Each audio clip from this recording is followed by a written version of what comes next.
아멘. 추석 명절 잘 보내시고 계십니까? 예. 간만에 만나는 가족들 반갑고 그죠? 또 만날 때는 반가운데 또 떠나면 약간 서운, 섭섭 또 시원하고 기쁘고 만날 때도 기쁘고 갈 때도 기쁘고 맞지요? 예. 이게 우리 사람들의 마음인 것 같습니다. 어쨌든 추석 명절 은혜 가운데 잘 보내시고 또 하나님 안에서 우리 가정을 살피는 그러한 기회로 삼는다면 우리 안에 새로운 하나님의 선하신 도전의 은혜가 함께할 줄 믿습니다. 그래서 이제 특별히 이제 다른 말씀을 준비하려 하다가 디모데후서가 믿음의 아들 디모데를 향한 영적 아비 바울이 유언적 사고를 담고 전하는 말씀이기 때문에 계속 이어서 말씀을 전하며 우리가 함께 도전을 받는 그러한 시간 되어시고 또 우리의 신앙을 점검함을 통해서 하나님의 거룩한 복음 안에 있는 자 또한 주의 은혜 안에서 예수 그리스도 안에 구원받은 자가 마지막 때에 영원한 영광으로 들어간다는 이 사실 앞에 감사 감격하면서 우리 가정을 나의 삶을 주께 의탁하는 그러한 우리 모두가 되기를 주의 말씀으로 당부를 드립니다. 이제 앞에 살폈던 내용을 잠시 한번 접어볼게요. 왜냐하면 처음 듣는 분이 계시기 때문에 디모데후서 2장 1절을 보면 아들아 내 아들 디모데야 그러므로라는 말씀으로 시작하는 모습을 보게 됩니다. 결국 1절로 7절의 말씀을 통해서 다시금 디모데에게 주어진 하나님 말씀이 무엇인지를 살피고 또한 그 진리한 말씀을 통해서 우리에게 주어진 그러한 신실한 삶을 살기를 원하시는 하나님의 뜻을 살펴볼 수 있다는 것이죠. 그래서 우리가 이러한 그러므로 라는 말씀을 통해서 바울이 디모데에게 말하고자 한 그 의미가 무엇인지 또한 우리가 그것을 살피면서 우리에게 적용했으면 좋겠다는 생각이 듭니다. 그래서 그러므로 어떤 말이냐 1절에 보니까 그리스도 예수 안에 있는 은혜 가운데서 강하라 라고 말씀하셨습니다. 그리고 2절에서는 내게 들은 말을 충성된 사람들에게 부탁하라고 말씀하셨고 3절에서는 나와 함께 고난을 받으라고 말씀하셨고 7절에서는 내가 말하는 것을 생각해 보라라고 말씀하면서 믿음의 디모데에게 그 마지막 때의 삶을 살도록 또한 많은 사람들이 믿음을 떠나고 또한 바울을 배신하여서 그에게 떠날지라도 그 속에서 흔들리지 않고 담대한 믿음의 삶을 살도록 당부하는 바울의 모습을 보게 됩니다. 그래서 이러한 부탁을 했던 바울이 이제 오늘 본문의 말씀을 통해서 다시금 디모데에게 부탁을 하게 되지요. 다윗의 씨로 죽은 자 가운데서 다시 살아나신 예수 그리스도를 기억하라고 말씀하고 계십니다.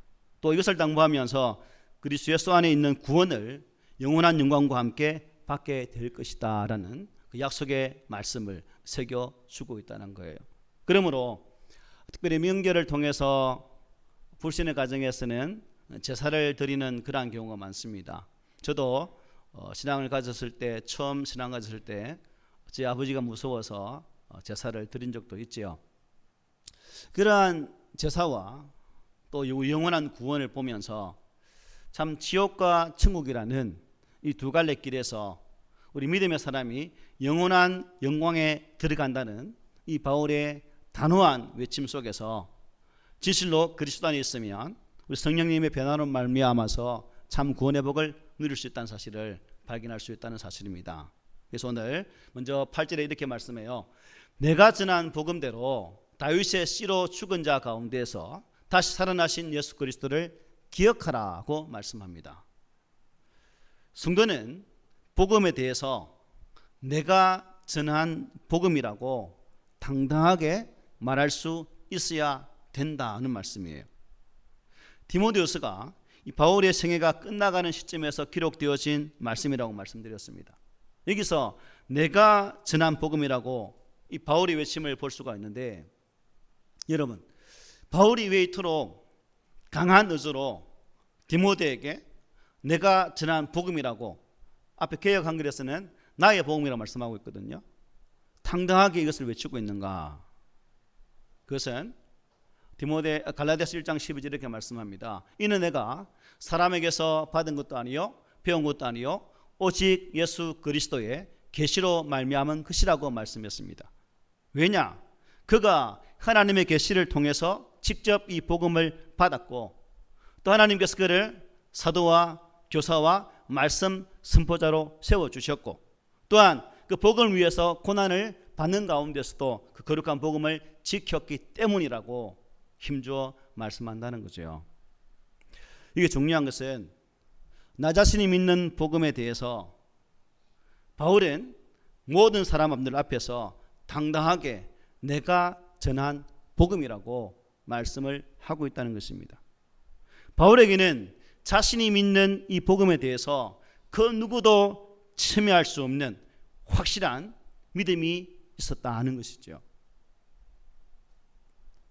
신앙생활을 하면서 점차 우리의 신앙이 퇴색되어지는 그러한 시대에 살아가면서 특별히 오늘 이 말씀은 우리 각 심령들이 또한 내 자신에게도 내가 전한 복음이라고 외쳐보기도 하고 또한 우리의 가정에서 내 자녀들에게도 이 엄마가 이 아버지가 가지고 있는 이 복음이라고 외쳐보기도 하고 또 우리의 친지들에게도 내가 가지고 있는 이 복음은 이런 것입니다라고 말할 수 있는 그러한 믿음의 용기들이 과연 나에게는 있을까? 라는 그러한 질문을 해봤으면 참 좋겠다. 지난 추석 명절날 지난 시간에 제가 말씀 중에 아들 때문에 배신을 당했습니다는 말을 했던 적이 살짝 있을 거예요. 기억납니까? 기억 안 해도 좋아요. 그래서 이제 아들이 내려왔기에 저는 이제 점검을 반드시 해야 되고 제 속에는 만약 이것을 못 받아들이면 앞으로 집에 오지 마라까지만 하려고 딱 준비를 하고 있는 상태입니다. 그런데 감사하게도 지난주일 설교, 지지난주일 설교를 아마 혼자서 들었나 봐요. 그런데 그 내용 속에 아들의 배반이라는 말이 들린 거예요. 지 머릿속에. 아빠가 왜 나한테 배반당했을까? 그 말씀을 찬찬히 듣는 가운데에 그것을 깨달았다는 거예요. 그래서 제가 질문을 하니까 아빠 설교 들으면서 아버지가 배신당했다는 그 말의 의미를 제가 알았습니다라고 이렇게 말을 하더라고요. 더 이상 무슨 말이 필요하겠습니까? 그걸 들었나 알았나 그러니까 알았다는 거예요. 그래서 저도 그 알았다는 말에 그만 눈물이 나오더라고. 왜냐하면 저 역시 믿음을 지키기 위해서 부모들의 반대, 부모들의 회유 그런 것이 많았기 때문에 참 이 믿음의 길에서 벗어난다는 사실은 저에게는 고통이고 아픔이거든요.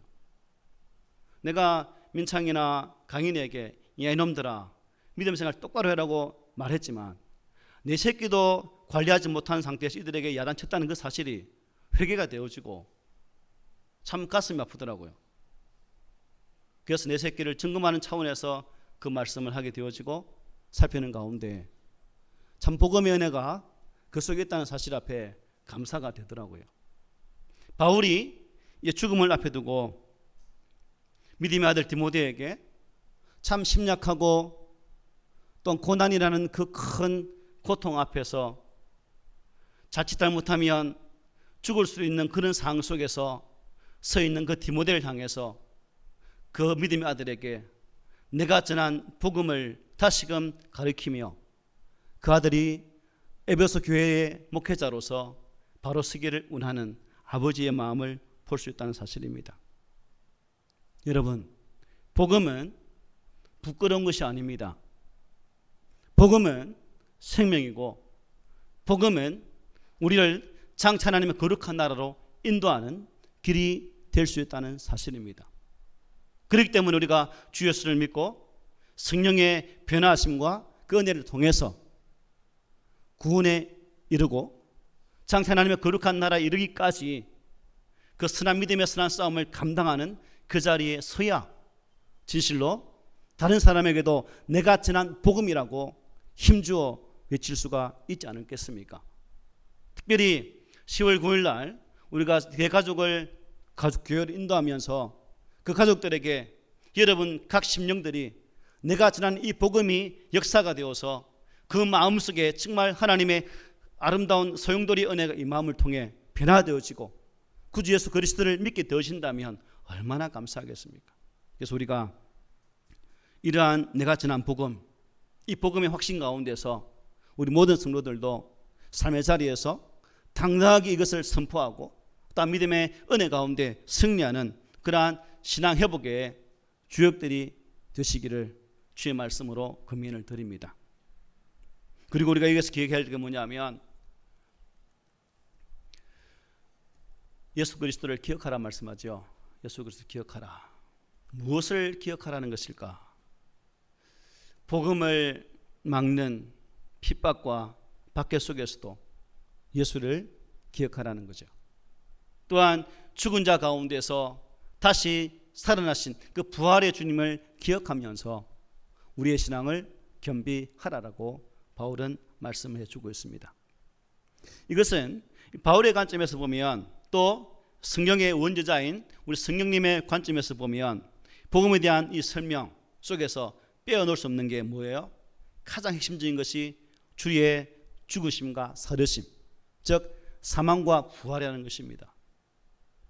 우리 예수님의 죽으심과 부활이 없다면 우리의 이 구원에 대한 확증도 보증도 없게 된다는 거예요. 만약 예수님이 죽음으로 끝나버렸다면 아직까지도 그 사망 권세에 매여 무덤 속에 머물러 있는 그런 상태라면 저는 가짜 거짓말을 하는 사람일 것이고 성경은 거짓말로 점철되어진 하나의 책에 지나지 않을 것입니다. 그러나 예수 그리스도가 그 죽음의 권세를 이기시고 부활하사 구원의 첫 열매가 되시고 장차 우리에게도 죄 사망의 권세를 이길 수 있는 능력을 주시고 그 예수를 믿는 자에게 구원의 보증이 되셨다는 이 사실이 복음의 핵심 중에 핵심이 될 수 있다는 사실입니다.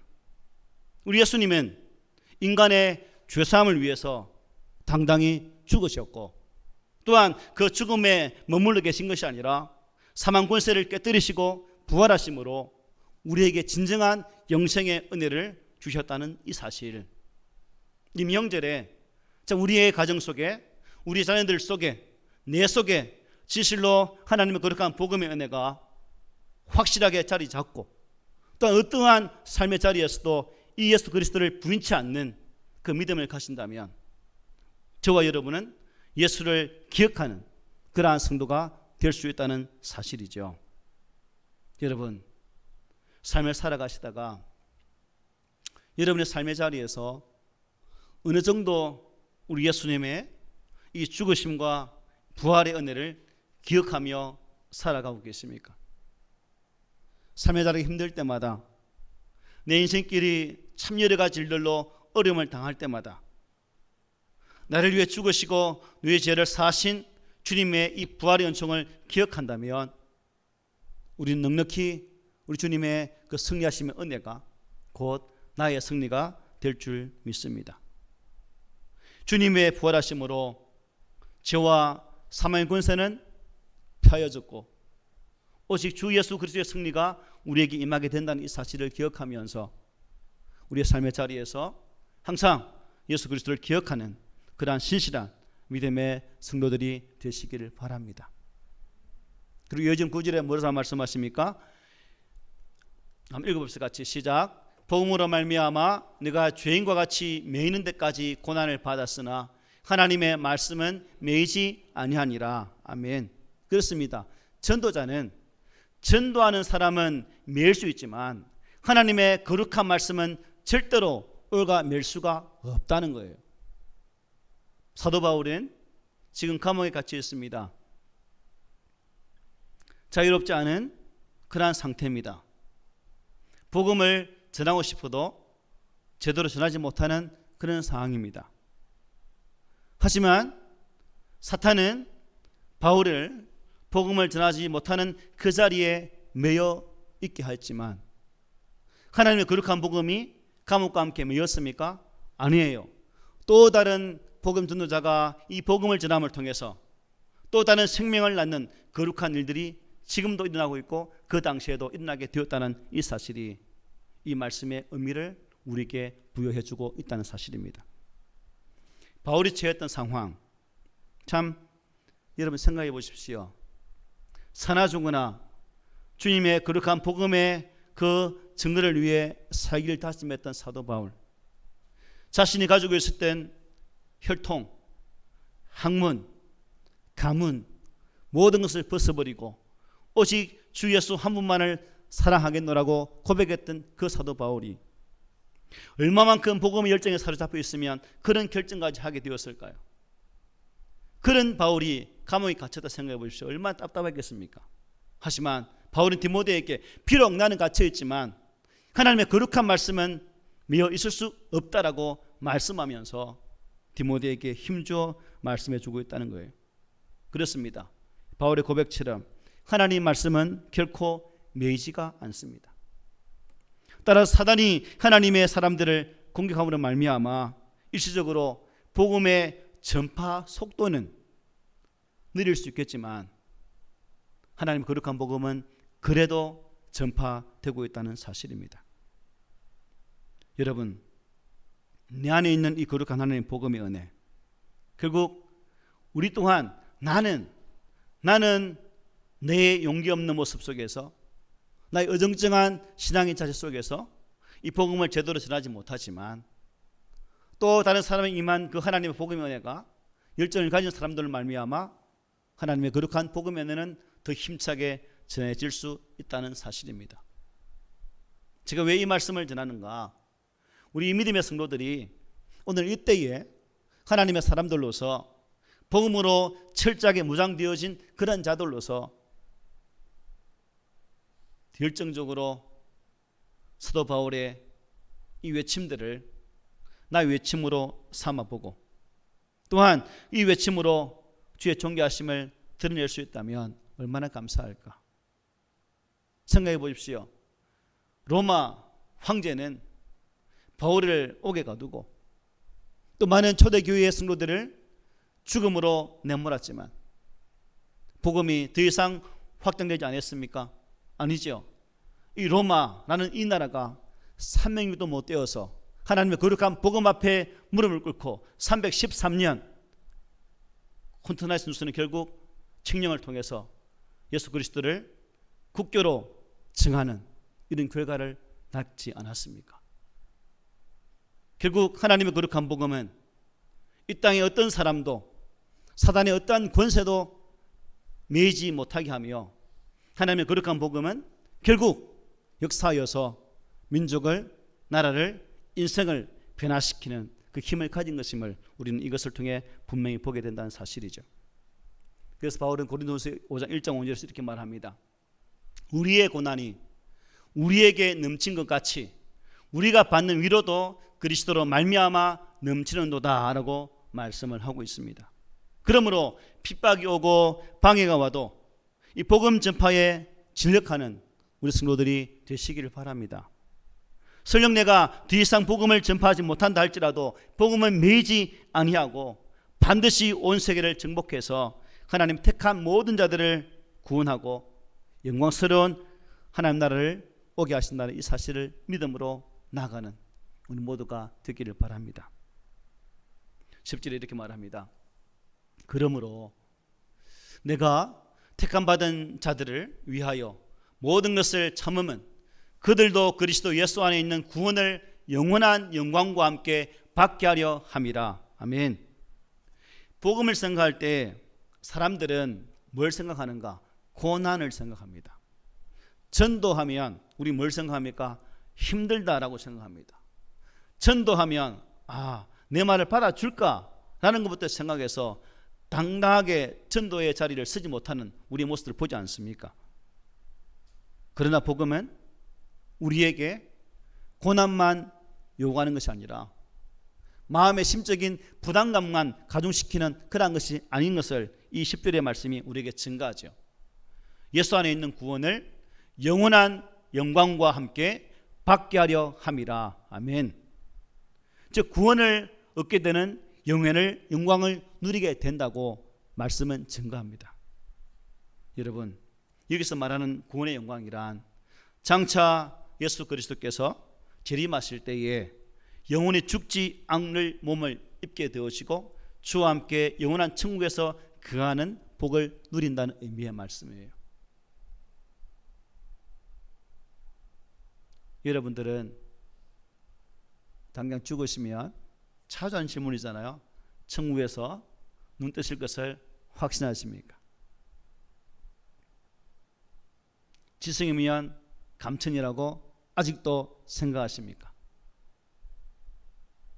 구원은 믿음으로 주 예수 그리스도 안에 있을 때에 되어진다는 이 사실을 우리가 기억하면서 오직 복음의 중심이신 주 예수를 통해서 10절의 말씀처럼 영원한 영광과 함께 받게 되어질 이 구원의 은혜가 우리 입술에 고백이 된다면 얼마나 좋을까.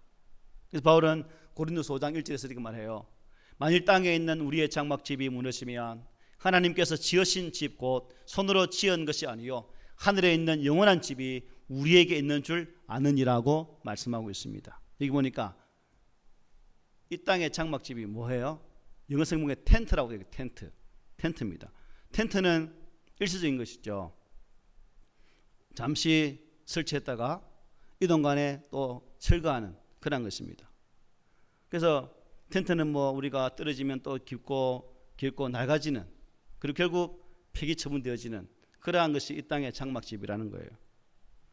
지금도 성지를 방문하면 1세기 유대인들처럼 텐트를 짊어지고 이 장소에서 저 장소로 옮겨 다니는 유목민들이 있다고 합니다. 우리가 뭐 그 땅에 가지 않을지라도 위에 몽고 지역만 봐도 그죠? 그런 사람들 많잖아요.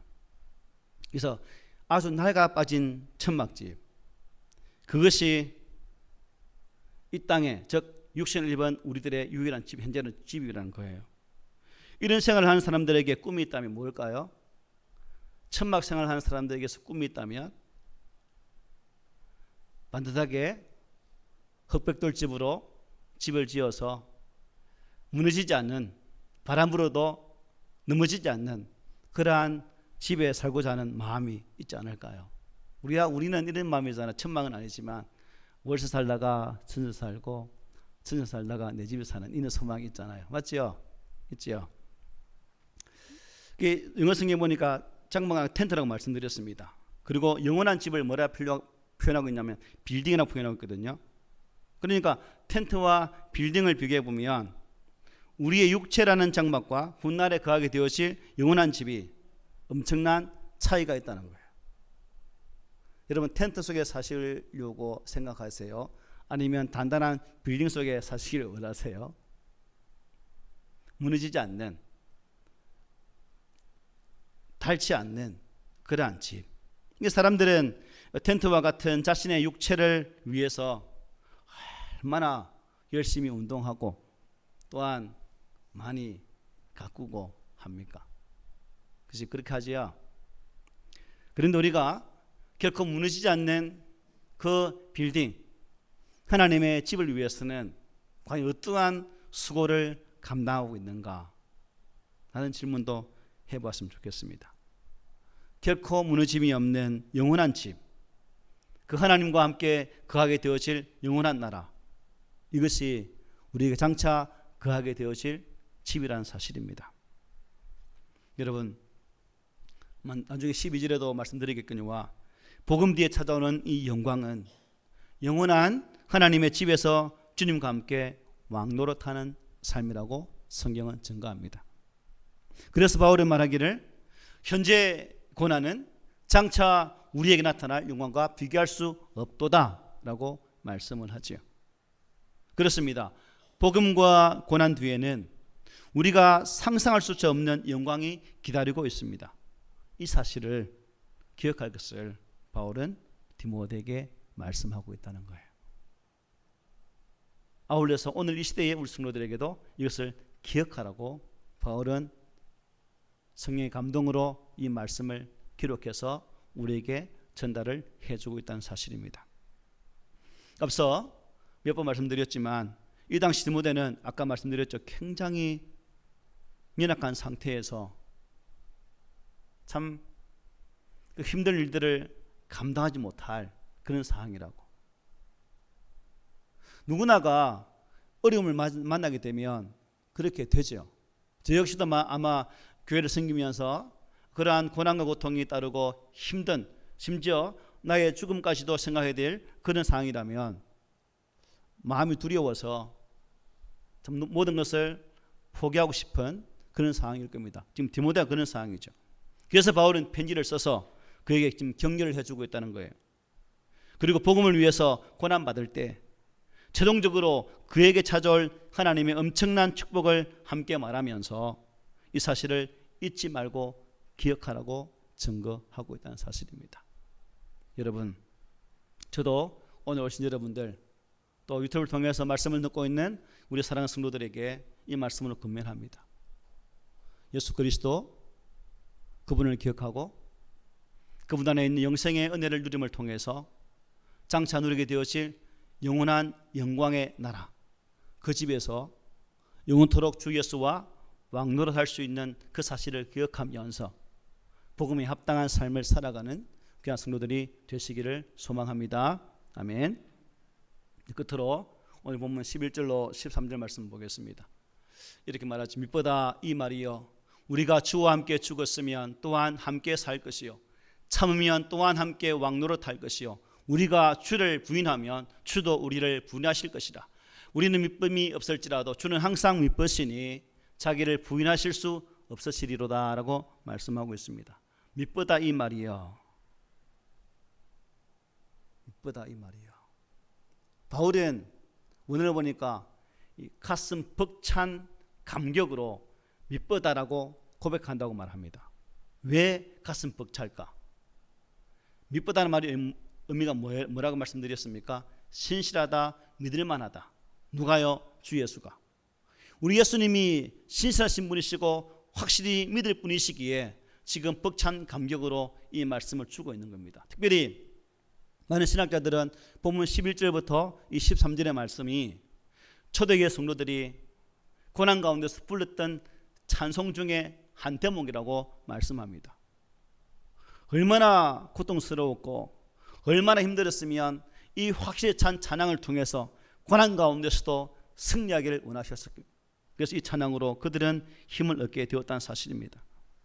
성경의 모든 말씀이 다 믿을만 하지만 이 말씀은 더욱더 믿을만 하기에 그들은 고난 가운데서도 이 찬양의 고백을 통해서 하나님의 거룩한 복음 앞에 서서 죽음이 자신들의 앞을 가릴지라도 그 죽음 뒤에 있는 영광을 바라보면서 넉넉히 하나님을 향해 열심히 뚜벅뚜벅 걸어갔던 그들의 걸음을 이 고백을 통해서 우리가 보게 된다는 사실입니다.